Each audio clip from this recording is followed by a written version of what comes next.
posachedwapa tikupasirani zimene wayankhula Bon Kalindo Lero pa 24 Oktoba 2024. Paja Bon Kalindo mwini wake amati ndi president wa anthu osauka. Lero lino tikhale tikupasirani kuti kodi presidentiyo wayankhulanji ndipo wayankhuliranji anthu amene alibe kuthekera kokuti akayankhulawo mawu awo atha kupita patali. Sopano pano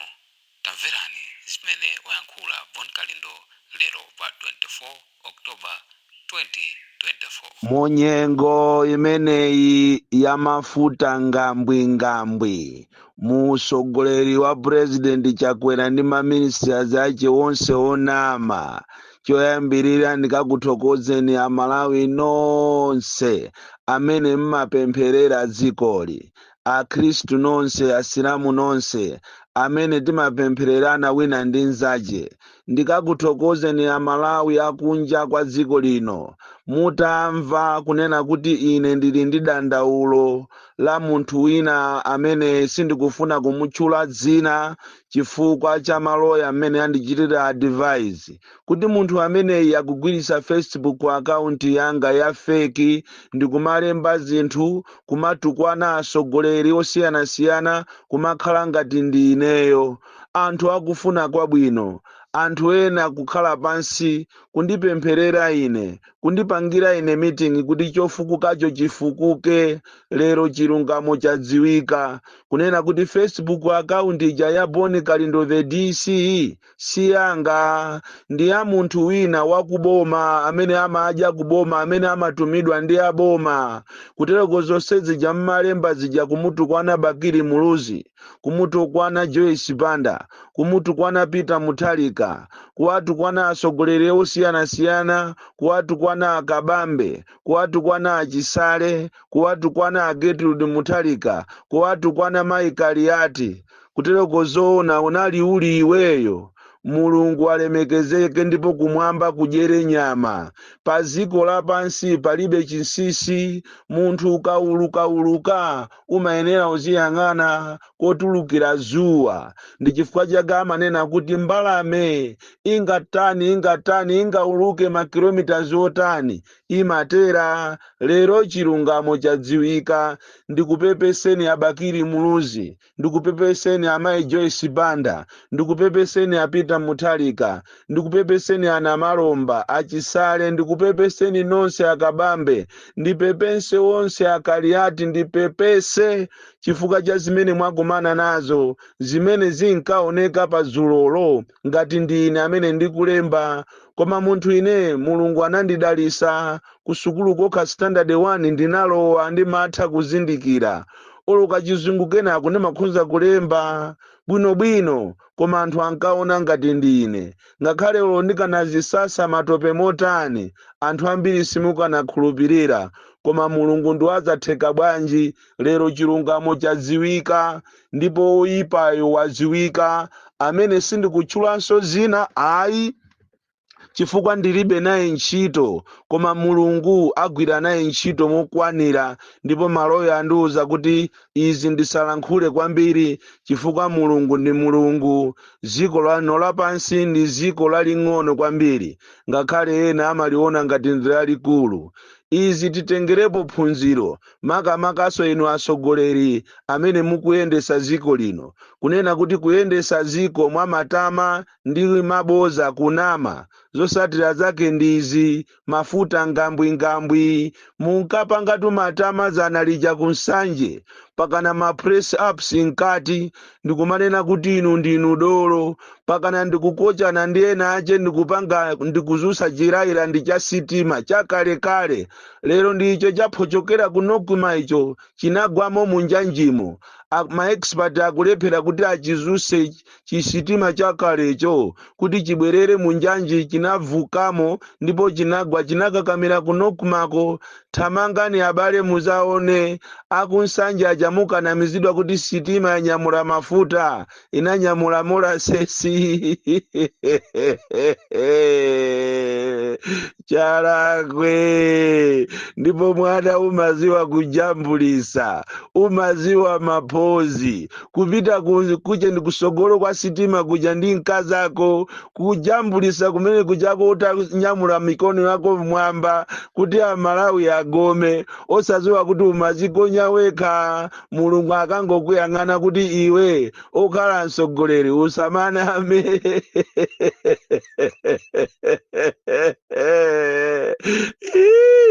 Koma ne mafuta aliko tu mizere yochuluka mizere kufika kusalima mafuta kulibe kufika kumangochi mafuta kulibe kufika kulikoma ukondere usanene mpanga kuchitipa ndikale amafika ko mafutawo mwina akakhala kuti mwina mulungu asuzumira windo lakumeneko mata mazika anthu ankakuuza ni kunena kuti abwana anthu mukuatenga kupita nawo kuungawa kodi mafumu wakukapanga chani achipani wakukapanga chani nanga awa mukuatenga maaktivist awa nanga anthu awo mukuagula muchokera muzipani zina kuunga akukalankhulako statement kwafusa afumu ena ochokera dera la kwathu kuti kumene kumunapita kukatane ali anangatitenga basi ndikumangatipa ndalama lero tindizi maphwando aja mukapanga inu aja muli kuunga ku America mukuja mmarestaurant mukumanira kuti sitibwerera boma ndilo mwere sitibwerera ifeyo ndipo ife sitingalephere kudya mukuja machipisi yanu kumene kuja ndi mahule yanu zibwenzi zanu mutabayiba ndalama ulendo nazo kuunga zosatira zache ndizi sinje wati nkanena. Komado amwene zinthu zina umangoona utaziyamba ndipo upresident ndi ukapolo kwambiri chifukwa olo kuti upite ku Blantyre amangokutenga anzako kukangokunjika kusanjika ndikukusekera upite olo ku America ku Britain amangokutenga kwa kusiya mu hotelo iwe ndikumakhala wekha amene amanjoya ndi okuperekezawo a chief of staff ndi amene amanjoya panopa ndalama zaphweka kopsa ku Malawi anthu angoba makampani awo afeki angoba mu state house mu lero tindizi ana anzanu ndi awo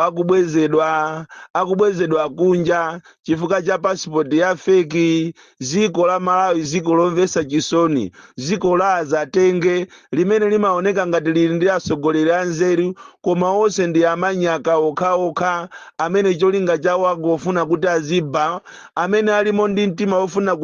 kuthandiza anthu ndi ochepa amene amakhala ndi mtima okamangira anthu kumuzi nyumba okathandiza anthu amene akufa ndi njala amene amathandiza ana asukulu ndi ochepa koma ena ife tatanganidwa kuba makobiri lero tundizi ka petrol ndi ka diesel mafuta ngambwi iya iti thokoze inu anzathu amene mwayandikana ndi kubomako maka inu a MCP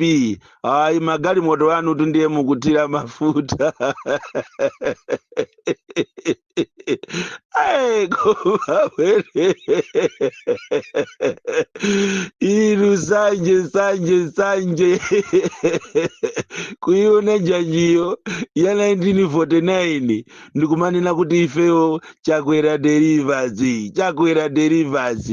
asogoleri onama asogoleri ankhanza alipo sotu ena madipatimenti mu ankhanza alimo amene cholinga chawo ndikuzunza Malawi alimo ankhanza tapita ni ku Blantyre City Council mukaone muchoke pa ujene apo pakandodo kona shopu mupite uku kunali Skyways kukumachedwa Angoni Land kumene kwa akulu a Blantyre City kuphatikizapo mameya aba malo anthu kumene kwa anthu okuti anagula 28 years ago apita kumene kuja ndikugagawana ko maploti ndikuasiya anthu manjali pakhosi kuba kopanda nako manyazi Angoni Land kumene kumene koko kodi tu nkhani ya malo muno Malawi siku lina lache siku lina izapumphuka ndipo kuzachitika chiwawa choopsa. Atsogoleri iniyo amene muli mboma amene mukutuma anyamata anu makadeti anu amene mukuona ngati ndi omenya ndikumakalanda anthu malo osiyanasiyana kumene kwa Ngoniland kwabedwa malo kuchokera ku Blantyre City Assembly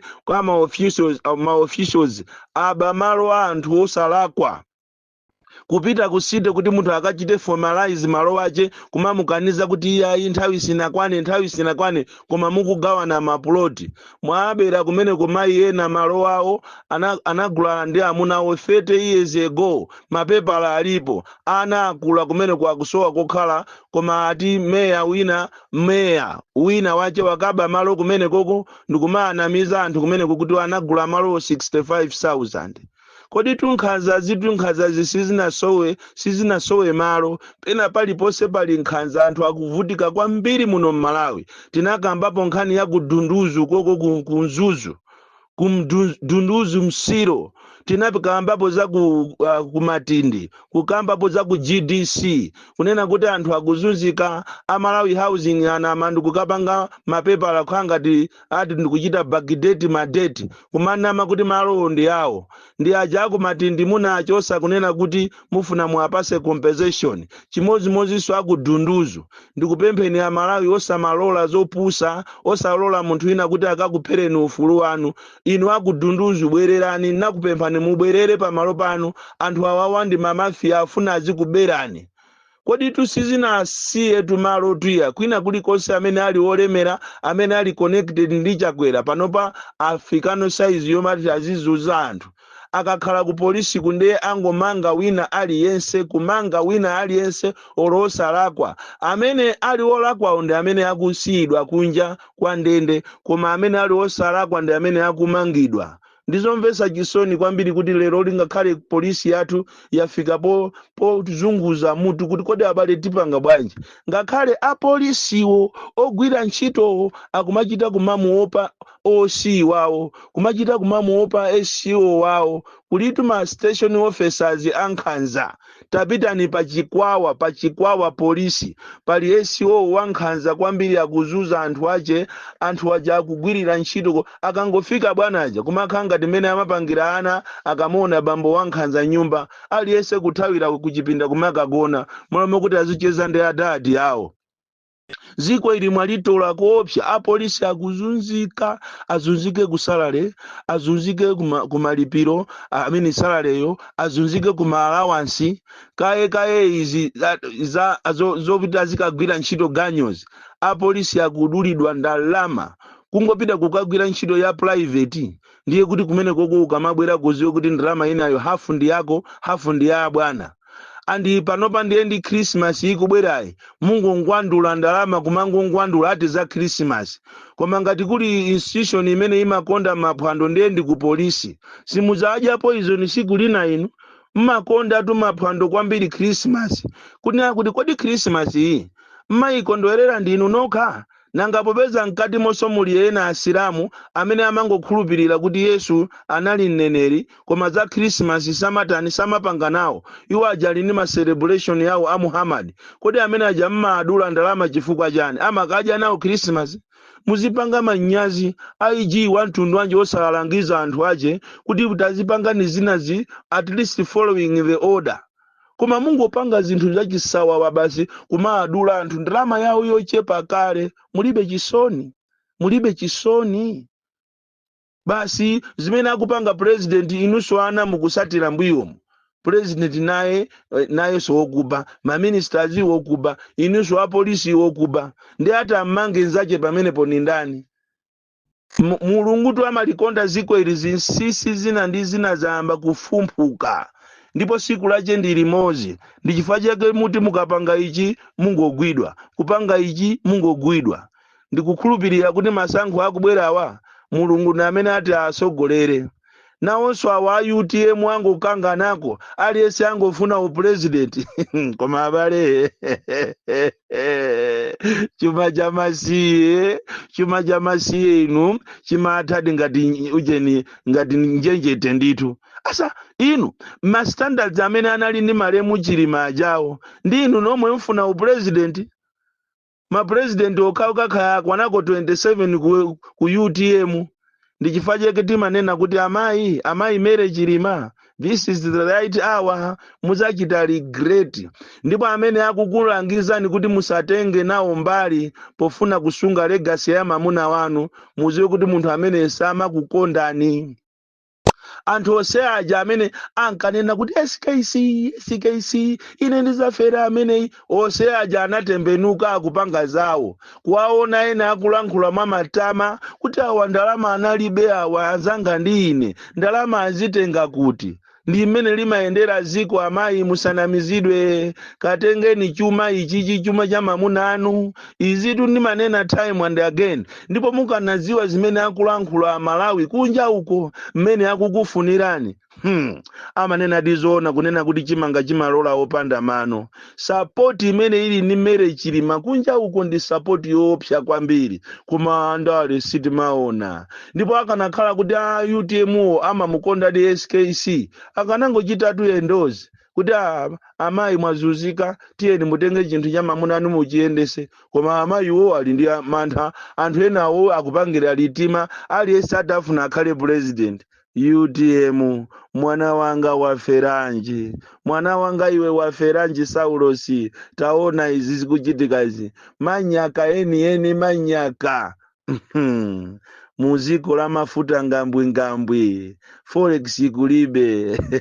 koma manyumba mwatumo ma state house ndiye kutaya masutukesi ma forex anzathu mafuta kumene kwangochita kusamba pamene anthu akuvutika kugula mafuta iye chakwera magamoto achonse ndi ozaza ziko ndilokondera koma ubuno ache nthawi nkachisiru Bon Kalindo the DC mwana wa chabe kwambiri the most deadly and dangerous child from Jeza Village TM Mabuka Box 76 Mulanje Malawi Southern Africa amayankhulira anthu amene alibe kuthekera kuti akayankhula mawu awo atha kupita patali kuzera mu bungwe lawo lotchedwa Malawi First kapena kuti Malawi pasogolo ndipo iyeyu ndi president wa bungwe limeneli ndipo lero lino pa 24 Oktoba wayankhula